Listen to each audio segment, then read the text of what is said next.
আমিও ভালো আছি আলহামদুলিল্লাহ।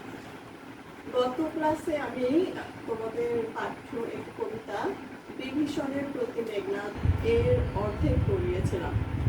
আজকে আমি তার বাকি অংশটা পড়াবো। চলো আমরা মূল পাঠে চলে যাই।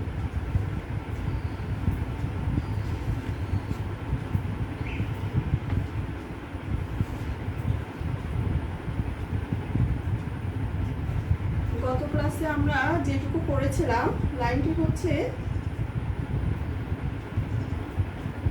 বিভীষণকে মেঘনাদ বলছে,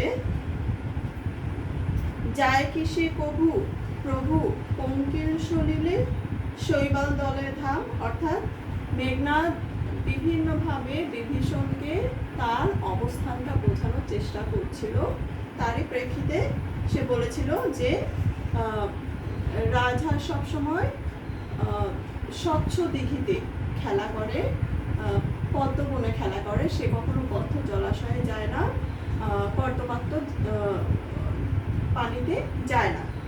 লাইনটা ছিল এটা, যায় কি সে কভু প্রভু পঙ্কির সলিলে শৈবাল দলে ধাম। এটুকু আমরা গত ক্লাসে পড়েছিলাম। আচ্ছা, পরের অংশে চলো আমি পড়ছি, দেখো একটু বোঝার চেষ্টা করো। মৃগেন্দ্র কেশরী কবে হে বীর কেশরী সম্ভাসে শৃগালের মিত্রভাবে। সে আরো বিভিন্ন উদাহরণ দিয়ে তাকে বোঝানোর চেষ্টা করছে। যেমন বলছে যে মৃগেন্দ্র অর্থ সিংহ, কেশরী অর্থ কেশরযুক্ত প্রাণী। সিংহ যেহেতু কেশরযুক্ত প্রাণীদের রাজা, তাকে বলছে যে সিংহ কবে সম্ভাসে শৃগালের মিত্র ভাবে। অর্থাৎ কেশরযুক্ত প্রাণী সিংহ কি কখনো শেয়ালকে মিত্র ভাবে? ভাবে না, এটাই বোঝাতে চাচ্ছে। আচ্ছা, অজ্ঞদাস বিজ্ঞতম তুমি অবিদিত নহে কিছু তোমার চরণে। বলছে আমি অজ্ঞ, তুমি বিজ্ঞ, তোমার কিছুই অজানা নয়। অবিদিত মানে অজানা। আচ্ছা, ক্ষুদ্রমতি নর, ক্ষুদ্রমতি অর্থ হচ্ছে সংকীর্ণ মনা। সুর অর্থ বীর, ক্ষুদ্রমতি নর সুর লক্ষণ। বলছে লক্ষণ হচ্ছে সংকীর্ণ মনের একজন বীর। নহিলে অস্ত্রহীন যোধে কিসে সম্বোধে সংগ্রামে। বলছে নহিলে তা না হলে অস্ত্রহীন যোধে কি সে সম্বোধে সংগ্রামে। অর্থাৎ অস্ত্রহীনকে তা না হলে কি অস্ত্রহীনকে সে সংগ্রামের আহ্বান জানাতে পারত? কহ মহারথী অর্থাৎ মহাবীর, একই মহারথী প্রথা। মেঘনাদ বিভীষণকে প্রশ্ন করছে যে তুমি তো একজন মহাবীর, তুমি বলো এটাকে মহাবীরদের আচরণ প্রথা যে অস্ত্রহীনকে আক্রমণ করে? আচ্ছা, তারপর দেখো, নাহি শিশু লঙ্কাপুরে শুনি না হাসিবে এ কথা। বলছে লঙ্কাপুরের শিশুরাও এ কথা শুনলে হাসবে যে অস্ত্রহীনকে আক্রমণ করা হয়েছে। অর্থাৎ বোঝাতে চাচ্ছে যে লঙ্কাপুরী অর্থাৎ রাক্ষসদের রাজ্য, লঙ্কাপুরের শিশুরাও এটা জানে যে অস্ত্রহীনকে আক্রমণ করা যায় না। ছাড়ো পথ আসিব ফিরিয়া এখনই। বলছে পথ ছাড়ো, আমি এখনই ফিরে আসব। দেখিব আজি কোন দেব বলে বিমুখে সমরে মরে সৌমিত্রী কুমতি। বলছে দেখিব আজি কোন দেব বলে। আমি শুরুতেই বলেছিলাম যে দেবতারা ছিল রাম লক্ষণের পক্ষে, অর্থাৎ রাম লক্ষণ দেবতাদের আনুকূল্য লাভ করেছিল। বলছে আজকে আমি দেখব কোন দেবতার সহযোগিতায় বিমুখে বিরুদ্ধে সমরে মানে যুদ্ধে মরে সৌমিত্রী কুমতি। সৌমিত্রী বলা হয়েছে লক্ষণকে, লক্ষণের মায়ের নাম হচ্ছে সুমিত্রা, তাই সুমিত্রার সন্তানকে বলা হচ্ছে সৌমিত্রী। বলছে আজকে আমি দেখব কোন দেবতার বলে আমার বিরুদ্ধে যুদ্ধে লক্ষণ জয়লাভ করে। দেব দৈত্য নর রণে সচক্ষে দেখেছ। বলছে তুমি দেবতা দৈত্য নর অর্থাৎ মানব যুদ্ধ সবই তুমি সচক্ষে দেখেছ। রক্ষ শ্রেষ্ঠ পরাক্রম দাসে, তুমি রাক্ষসপুরের একজন শ্রেষ্ঠ বীর, তুমি এখানেই বড় হয়েছ, তুমি পরাক্রমশালী, তুমি কখনো পরাজয় মেনে নাওনি, তো তুমি এগুলো সবই জানো। কি দেখি ডরিবে এ দাস কেন দুর্বল মানবে। এই আমরা রাক্ষসরা কি দেখে দুর্বল মানবকে ভয় পাবো। নিকুম্ভেলা যজ্ঞাগারে প্রগল্ভে পশিল দম্ভী। নিকুম্ভিলা যজ্ঞাগার আমি বলেছিলাম যেখানে নিকুম্ভিলা যজ্ঞাগার হচ্ছে রাক্ষসদের প্রার্থনার জায়গা, তাদের পুজো দেওয়ার জায়গা। মেঘনাদ যুদ্ধে যাবার আগে মনে করে যে সে পূজা করবে, প্রার্থনা করবে, যজ্ঞ করবে, সেই জন্য সে নিকুম্ভিলা যজ্ঞাগারে প্রার্থনায় বসে, যজ্ঞে বসে। তো সে সে সেই জায়গার কথা বলছে। নিকুম্ভিলা যজ্ঞাগারে প্রগল্ভে পশিল, প্রগল্ভে মানে নির্ভীক চিত্তে, পশিল মানে প্রবেশ করলো, দম্ভী দম্ভ করে নির্ভীক চিত্তে নিকুম্ভিলা যজ্ঞাগারে প্রবেশ করলো। আজ্ঞা করো দাসে শাস্তি নরাধমে, বলছে তুমি আমাকে আদেশ করো, আমি এই নরাধমকে শাস্তি দেব। তব জন্মপুরে তার পদার্পণ করে বনবাসী, বলছে তোমার জন্মপুরীতে পিতা পিতা তা তো অর্থ হচ্ছে পিতা বা পিতার সমতুল্য, বিভীষণ যেহেতু চাচা তাকে বলছে তা তো বলো তুমি তোমার জন্মপুরীতে কিভাবে বনবাসী, বনবাসী মানে বাইরের লোক প্রবেশ করে।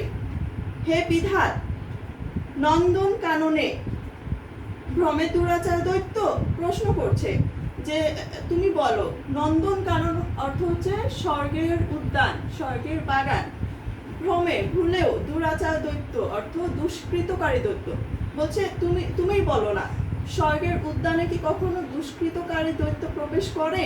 নন্দন কাননে ভ্রমে দুরাচার দৈত্য, প্রফুল্ল কমলে কীটবাস, বলছে প্রফুল্ল কমল অর্থাৎ প্রস্ফুটিত পদ্ম, প্রস্ফুটিত পদ্মে কখনো কীট পোকার বাস কি মেনে নেওয়া যায়?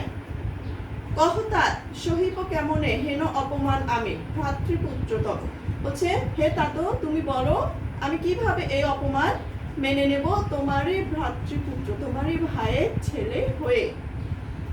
তুমিও হে রক্ষমণি সহিছ কেমনে, বিভীষণকে প্রশ্ন করছে তুমি বা কিভাবে এটা মেনে নিচ্ছ, সহ্য করছো। তারপর দেখো মহামন্ত্র বলে যথা নম্রশির ফণি মলিন বদন লাজে উত্তরিলা রথি রাবণ অনুজ। মহামন্ত্র বলে যথা নম্রশির ফণি অর্থাৎ সাপে মন্ত্রপুত সাপের উপর যখন সাপের উপর যখন মন্ত্র পড়া হয় তখন সে করে কি ফণা না তুলে মাথা নিচু করে থাকে, ঠিক তেমন করে মলিন বদন লাজে মানে লজ্জা পেয়ে মাথা নিচু করে মুখটা মলিন করে উত্তরিলা রথি মানে উত্তর দিল রথ চালক রাবণ অনুজ অর্থাৎ রাবণের ছোট ভাই বিভীষণ। অর্থাৎ বিভীষণ মন্ত্রপুত সাপ যেভাবে ফণা না তুলে মাথা নিচু করে থাকে সেইভাবে মুখ মলিন করে লজ্জা পেয়ে মাথা নিচু করে বিভীষণ উত্তর দিচ্ছে। এবার লক্ষ্মী রাবণ আত্মজে, কাকে লক্ষ্য করে? রাবণ আত্মজ, আত্মজ অর্থ হচ্ছে ছেলে, আত্মজা অর্থ মেয়ে, কন্যা দুহিতা আত্মজা এগুলো হচ্ছে কন্যার সমার্থক শব্দ। একইভাবে ছেলের সমার্থক শব্দ হচ্ছে আত্মজ। অর্থাৎ বিভীষণ মেঘনাদকে লক্ষ্য করে এবার উত্তর দিল নহি দোষী আমি বৎস, বলছে বৎস আমি দোষী নই, বৃথা ভৎস মোরে তুমি, তুমি বৃথাই আমাকে তিরস্কার করছো, ভৎসনা অর্থ তিরস্কার করা। নিজ কর্ম দোষে হায় মজাইলা এ কনক লঙ্কা রাজা মজিলা আপনি, বলছে মজাইলা অর্থ বিপদগ্রস্ত করলো, এ কনক লঙ্কা রাজা মজিলা আপনি, মজিলা অর্থ মজিল মানে নিজে বিপদগ্রস্ত হলো। বলছে এই লঙ্কাপুরীর রাজা নিজের কর্মদোষে এই লঙ্কাপুরীকে যেমন বিপদগ্রস্ত করেছে নিজেও বিপদগ্রস্ত হয়েছে। নিজ কর্মদোষে হায় মজাইলা এ কনক লঙ্কা রাজা মজিলা আপনি। বিরত সতত পাপে দেবকুল, দেবতারা সবসময় পাপ থেকে বিরত থাকে, দূরে থাকে। এবে পাপ পূর্ণ লঙ্কাপুরী, এই লঙ্কাপুরী পাপে পূর্ণ, অর্থাৎ দেবতারা যেহেতু রাম লক্ষ্মণকে সহযোগিতা করছে তাই বোঝাতে চাচ্ছে যে লঙ্কাপুরী পাপে পূর্ণ, তাই দেবতারা লঙ্কাপুরী থেকে দূরে থাকে। আচ্ছা, প্রলয়ে যেমতি বসুধা ডুবিছে লঙ্কা এ কাল সলিলে, অর্থাৎ বোঝাতে চাচ্ছে এই লঙ্কাপুরী পাপে পূর্ণ, এই পাপের কারণেই প্রলয়ে যেমনটি বসুধা, প্রবল প্রলয় ঝড়ে যেমন পুরো পৃথিবী তছনছ হয়ে যায়, ধ্বংস হয়ে যায়, ঠিক তেমন ভাবে ডুবিছে এই লঙ্কা এই কাল সলিলে। লঙ্কাও এই মহাকালের জলে ডুবে যাচ্ছে লঙ্কাপুরী। রাঘবের পদাশ্রয়ে রক্ষার্থে আশ্রয়ীতেই আমি, পরদোষে কে চাহে মজিতে। রাঘবের পদাশ্রয় রক্ষার্থে আশ্রয়ীতেই আমি, অর্থাৎ রাঘবের পায়ে আমি নিজেকে রক্ষা করার জন্য আশ্রয় নিয়েছি। পরে দোষের ভার কে নিতে চায়, তাই বললো পর দোষে কে চাহে মজিতে। আচ্ছা, এবার দেখো রুশিলা বাসব ত্রাস। রুশিলা মানে রাগান্বিত হলো, বাসব ত্রাস আমি বলেছিলাম বাসব হচ্ছে ইন্দ্রের আরেক নাম।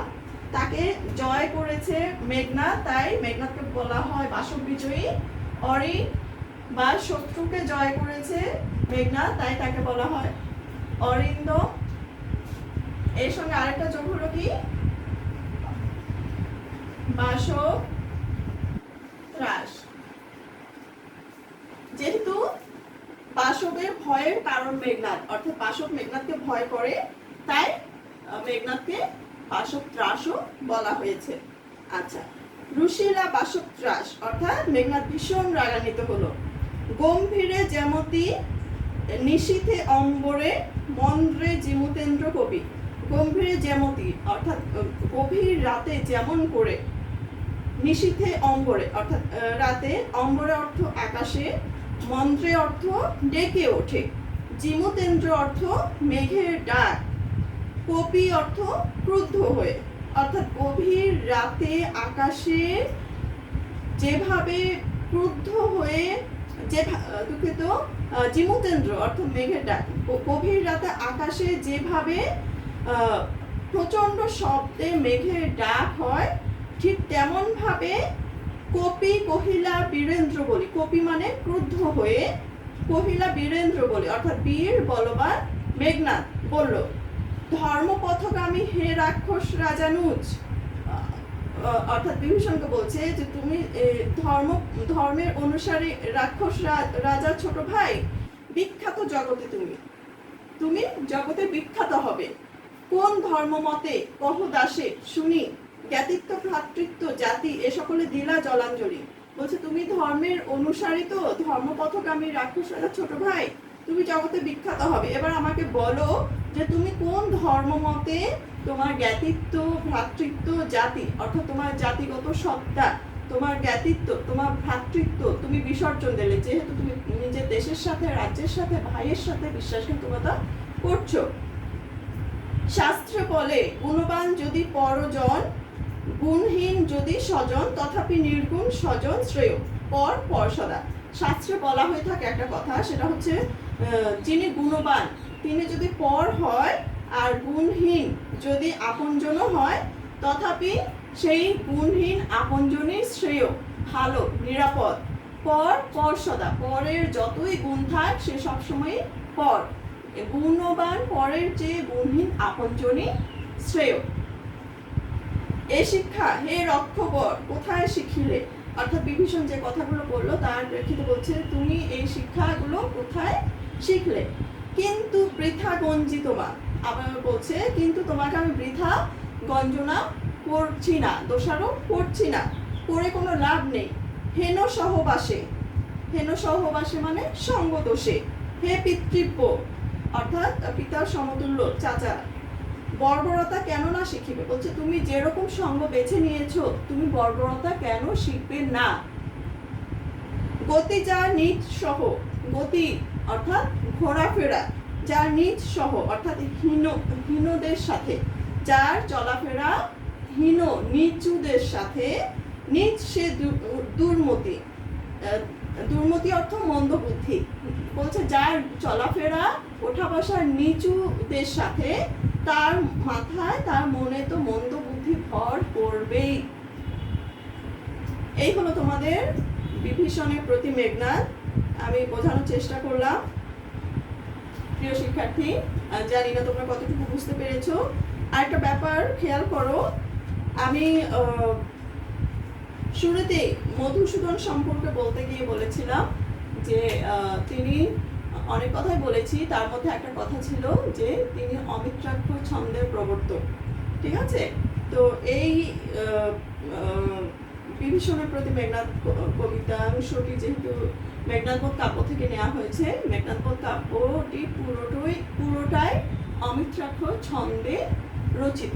এখন তোমাদের প্রশ্ন হতে পারে মনে যে অমিত্রাক্ষর বিষয়টা কি। আসলে তোমরা এতটা বুঝবে না, যেটুকু তোমাদের জানা থাকলে চলবে সেটুকু বলি। বাংলা সাহিত্যের ছন্দ 3 প্রকার: স্বরবৃত্ত, মাত্রাবৃত্ত, অক্ষরবৃত্ত। ঠিক আছে, তো প্রত্যেকটা ছন্দেরই কিছু বৈশিষ্ট্য আছে। আমরা প্রত্যেকটা কবিতাকে কোনো না কোনো ছন্দে ফেলতে পারি। ঠিক আছে, তো অক্ষরবৃত্ত ছন্দ মাইকেল মধুসূদন দত্তের সৃষ্টি। এই অক্ষরবৃত্ত ছন্দেরই নবরূপায়ণ হচ্ছে অমিত্রাক্ষর ছন্দ। অর্থাৎ অক্ষরবৃত্ত ছন্দের অনেকগুলো বৈশিষ্ট্য আছে, এই বৈশিষ্ট্যগুলোর সাথে একটা নতুন বৈশিষ্ট্য যোগ হয়েছে, সেটা হচ্ছে চরণের শেষে মিলহীনতা। অর্থাৎ প্রত্যেকটি লাইনের শেষে যে আগে চরণের শেষের শব্দের সাথে পরের চরণের শেষের শব্দের মিল থাকে, এই মিলটা রাখার মানে রাখতেই হবে এমন নয়, অর্থাৎ না রাখলেও চলবে। এটাই হচ্ছে অমিত্রাক্ষর ছন্দের বৈশিষ্ট্য। এতে হয়েছে কি, মানে অমিত্রাক্ষর ছন্দটা মধুসূদনের সৃষ্টি। অমিত্রাক্ষর ছন্দটা আসার পরে হয়েছে কি, কবিদের ভাব বিস্তৃতি লাভ করেছে, গতিময়তা লাভ করেছে। কারণ চরণের শেষে যেহেতু মিল রাখা অপরিহার্য নয়, সেই কারণে হয় কি, কবিতার মনের অভিব্যক্তি, আবেগ, ভাব ঠিক যেমনটা চায় তেমন ভাবে ফুটিয়ে তুলতে পারে। চরণের শেষে মিল রাখতে হবে, এই বাধ্যবাধকতায় গেলে হয় কি, কবির ভাবনাগুলো বাধাগ্রস্ত হয়। ঠিক আছে, সেই কারণে এই অমিত্রাক্ষর ছন্দের কবিতাগুলোই কিন্তু আমাদের সাহিত্যকে আরো অনেক সমৃদ্ধি করে এবং আমাদের শিল্পকে আরো গতিময় করে তোলে। আর আরেকটা বিষয় তোমাদেরকে বলে রাখি, এই যে অমিত্রাক্ষর ছন্দ মানেই হচ্ছে, আমি তোমাদেরকে একটু লিখে দেখাই।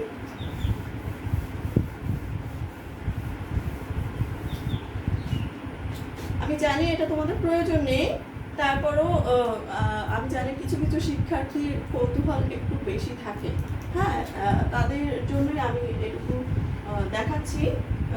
প্রতিটা অক্ষরবৃত্ত ছন্দে প্রতিটা কবিতার প্রত্যেকটা লাইনে 2টি অংশ থাকে।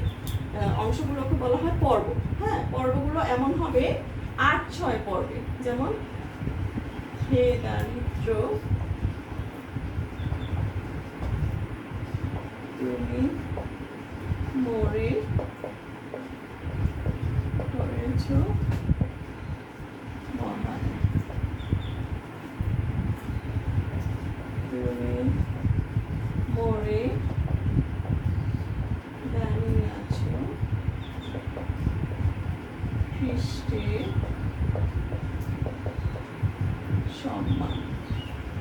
এটা কিন্তু অক্ষরবৃত্ত ছন্দের একটি কবিতা। আমি জাস্ট 2টো লাইন দেখাচ্ছি। আমি আগে বলেছি এটা তোমাদের প্রয়োজন নেই, কিন্তু যারা একটু বেশি কৌতূহল প্রবণ, অক্ষরবৃত্ত ছন্দ কি, এটা আমাকে ক্লাসেও অনেক সময় অনেকে জিজ্ঞেস করেছে, তাই আমি বলছি। দেখো, এই যে অক্ষরবৃত্ত ছন্দের অনেক বৈশিষ্ট্য আছে, তার মধ্যে একটা বৈশিষ্ট্য হচ্ছে লাইনগুলো, কবিতার লাইনগুলো 2টি অংশে ভাগ থাকবে। ঠিক আছে, হে দারিদ্র তুমি মোরে করেছ মহান। ভাগটা কিভাবে হয়, যেখানে একটু থামা হয় সেখানেই সেই ভাগটা হয়। ঠিক আছে, এটা একটা অংশ, এটা একটা অংশ। তুমি মোরে দাঁড়িয়ে আছো খ্রিস্টের সম্মান, এটা একটা পর্ব, এটা একটা পর্ব। এখানে থাকবে 8টি মাত্রা, এখানে থাকবে 8টি মাত্রা, এখানে থাকবে 6টি মাত্রা। এখন মাত্রা বুঝতে গেলে অনেক ঝামেলা আছে, তোমরা এতটা বুঝবে না, তবু আমি একটু সংক্ষেপে বলি। অর্থাৎ যে যে ধ্বনিগুলো আটকে যায়, যেমন আটকাচ্ছে না, সেগুলো হচ্ছে মুক্তাক্ষর। আর যেগুলো আটকে যায়, যেমন কাক, কাক, থাক, হ্যাঁ, এটাকে প্রলম্বিত করা যায় না, দীর্ঘ করা যায় না, এগুলো হচ্ছে বদ্ধাক্ষর। তো মুক্তাক্ষর সবসময় এক মাত্রা হয়, বদ্ধাক্ষর শব্দের আদি বা মধ্যে হলে এক মাত্রা, শেষে হলে 2 মাত্রা। এই অনুযায়ী মাত্রাগুলো নির্ধারণ করতে হয়। তাহলে হে হচ্ছে মুক্তাক্ষর, দা মুক্তাক্ষর, রিদ হচ্ছে বদ্ধাক্ষর, দ্র হচ্ছে মুক্তাক্ষর। আমি বলেছি কি মুক্তাক্ষর সবসময় একমাত্রা, বদ্ধাক্ষর শব্দের আদি বা মধ্যে হলে একমাত্রা, শেষে হলে 2 মাত্রা। এখানে একটা বদ্ধাক্ষর মানে 2 মাত্রা নেই। তুমি, মু, রে, পড়েছো, ম, হান। এই যে এটা আমি বদ্ধাক্ষরের চিহ্ন দিয়েছি, আর এটা মুক্তাক্ষরের চিহ্ন। দেখো তো 8-6 মাত্রা হয়েছে কিনা। 1 2 3 4 5 6 7 8, 1 2 3 4 5 6। হ্যাঁ, তুমি, মোরে, দামি, আসো, ত্রিশ, দেড়, সম, মান। দেখো 6 মাত্রা হয়েছে কিন্তু।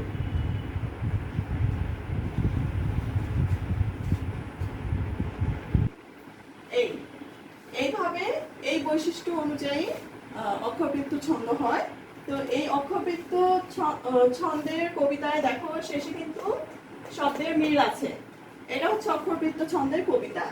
এই অক্ষরবৃত্ত ছন্দেরই নব রূপায়ণ হচ্ছে অমিত্রাক্ষর ছন্দ, যার বৈশিষ্ট্য হচ্ছে চরণের শেষে মিলহীনতা, অর্থাৎ মিল থাকবে না।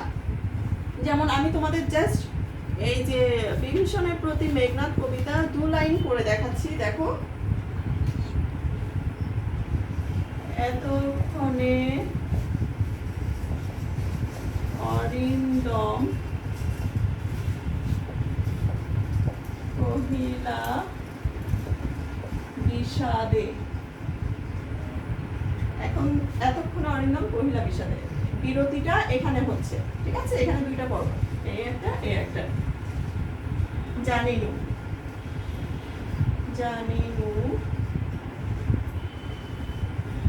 কেমনে আসি লক্ষণ অসিত।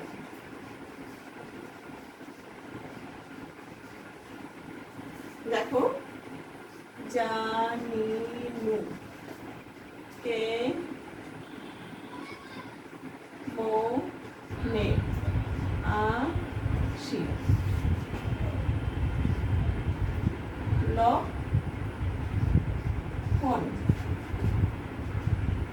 অসিল। এতক্ষণে অরিন্দম, এত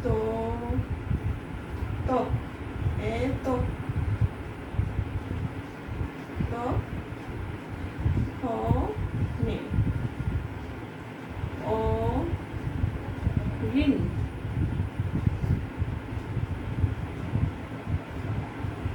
দম। দেখো তো 8 মাত্রা হয়েছে কিনা। 1 2 3 4 5 6 7 8। কহিলা বিষাদে। দেখো, এই হচ্ছে অক্ষরবৃত্ত ছন্দ।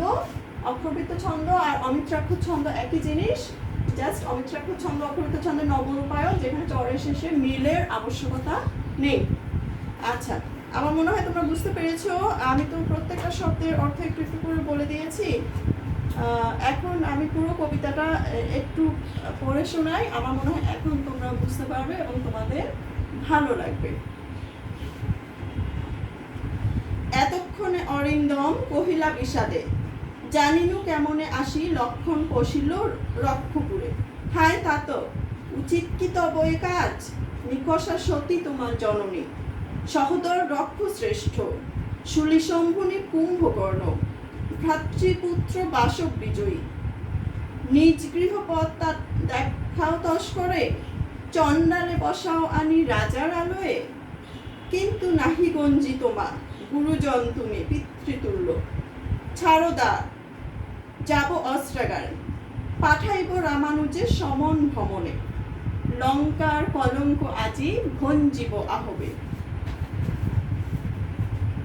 উত্তরিলা বিভীষণ, বৃথা এ সাধনাধিমান, রাঘব দাস আমি, কি প্রকারে তাহার বিপক্ষ কাজ করিব, রক্ষিতে অনুরোধ। উত্তরিলা কাতরে রাবণী, হে পিতৃব্য, তব বাক্যে ইচ্ছি মরিবারে, রাঘবের দাস তুমি, কেমনে ও মুখে আনিলে এ কথা, তাত কহতা দাসেরে। স্থাপিলা বিধুরে বিধি স্থানুর ললাটে, পরে কি ভূতলে শশী যান গড়াগড়ি ধুলায়। হে রক্ষরথী, ভুলিলে কেমনে কে তুমি, জনম তব কোন মহাকুলে, কে বা সে অধম রাম, স্বচ্ছ সরোবরে করে কেলি রাজহংস পঙ্কজ কাননে, যায় কি সে কভু প্রভু পঙ্কের সলিলে, শৈবাল দলে ধাম। মৃগেন্দ্র কেশরী কবে হে বীর কেশরী, সম্ভাসে শ্রীগালে মিত্র ভাবে। অজ্ঞদাস বিজ্ঞতম তুমি, অবিদিত নহে কিছু তোমার চরণে, ক্ষুদ্রমতি নর সুর লক্ষণ, নহিলে অস্ত্রহীন যোধে কিসে সম্বোধে সংগ্রামে।